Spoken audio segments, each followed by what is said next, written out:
All right, so let's pick up on a story I was speaking to Isaac Mangena of City Power about. Another fire in the city of Johannesburg today. I mean, can you believe it? This time it's the SARS building in Rissik Street in downtown Joburg. It's understood that the archive store in the basement caught fire. Fortunately, no casualties. But the concern about the fire safety of buildings in the city, of course, is growing. The Albert Street fire 3 weeks ago left 77 people dead.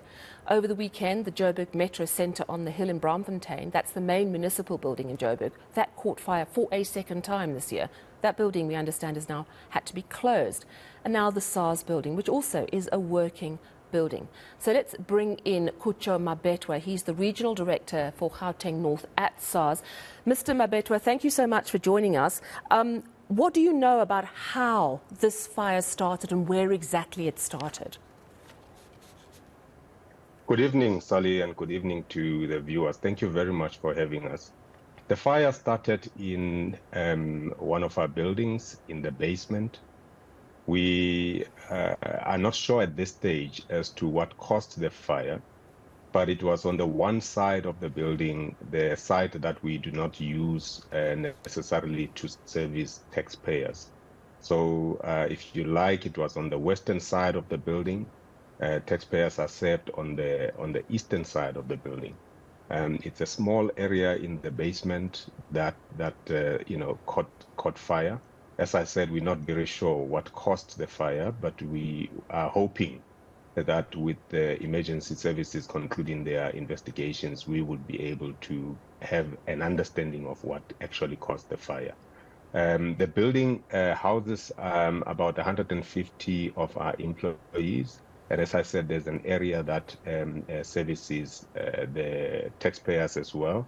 As soon as the fire alarm went at around 1:15, 1:30, we were able to evacuate using our normal evacuation procedures, and everybody was evacuated, including taxpayers that were at the building at that particular time. I can confirm two things. One, that no one was injured in any way. We're able to evacuate everybody safely. Secondly, that there are no records that have been damaged, because usually, when these kind of things happen, people worry about the lives that would be lost or the injuries, or, in our case in particular, people worry also about the records that could have been, damaged or perished as a result of the fire. So will the building be able to open to taxpayers who might need services tomorrow? The building will not necessarily be able to open tomorrow. As I left the scene, they were just going through a couple of things, just checking with the Department of Labor and with the emergency services. They were able to bring the fire under control pretty quickly. Their response time was quite impressive, I must say. So we will not necessarily be able to open tomorrow. We will communicate, in due course once we know the details when the office will be opened. However, we are going to continue to make the appointments and take those appointments remotely, particularly the virtual appointments.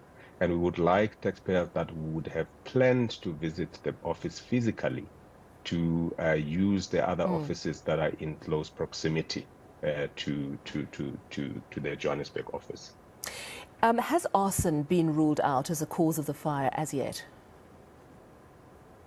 Not as yet. We don't know, Sally. At the moment, we really want to give the emergency services the space to go and investigate, and we will only be able to comment once we have a full report. At this stage, we don't know. No, fair enough.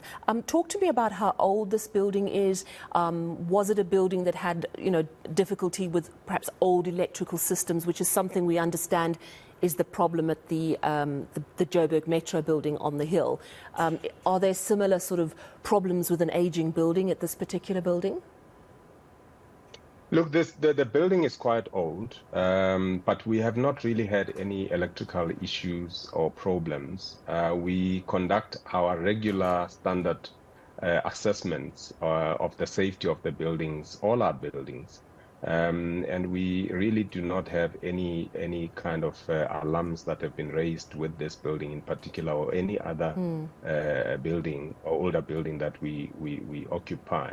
You would imagine that obviously, given the fact that we have our staff in that building and we also have taxpayers coming through, we are always extra vigilant to make sure that we have covered all the areas. That's why when the fire alarm went, we were able to execute our evacuation procedures seamlessly, and we're able to get everybody to safety quite quickly. It's really good to know that this is a building that has a clear fire alarm. Talk to me about not only this building but other SARS buildings. Do all buildings have working fire extinguishers? Do all buildings, including this one, have sprinkler systems, etc.? All the buildings have sprinkler systems. We have our normal health and safety committees that meet regularly. We have our normal health and safety audits that happen right across our buildings. And as I said, because it's not just our staff that we house in these buildings, we also have taxpayers. We also conduct our regular evacuation drills that have stood us in good stead in this case in particular, because all our people were able to seamlessly be able to be evacuated out of the building. So you mentioned it's one's first thought leaps to a disgruntled taxpayer trying to destroy tax records. Talk to me though, and you say that it doesn't look very likely at all, but what sort of documentation has been destroyed, and how extensive is the damage to the building?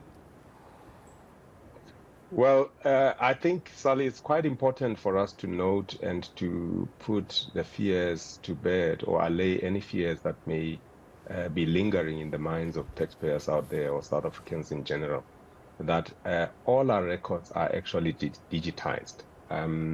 If there are any records or any files that we still have, we are in the process of getting those into our archives and so on. So we don't necessarily have any records that we keep physically. So we scan documents if we have to scan documents, but as you know, everything comes through electronically. So we have not necessarily lost any taxpayer records per se.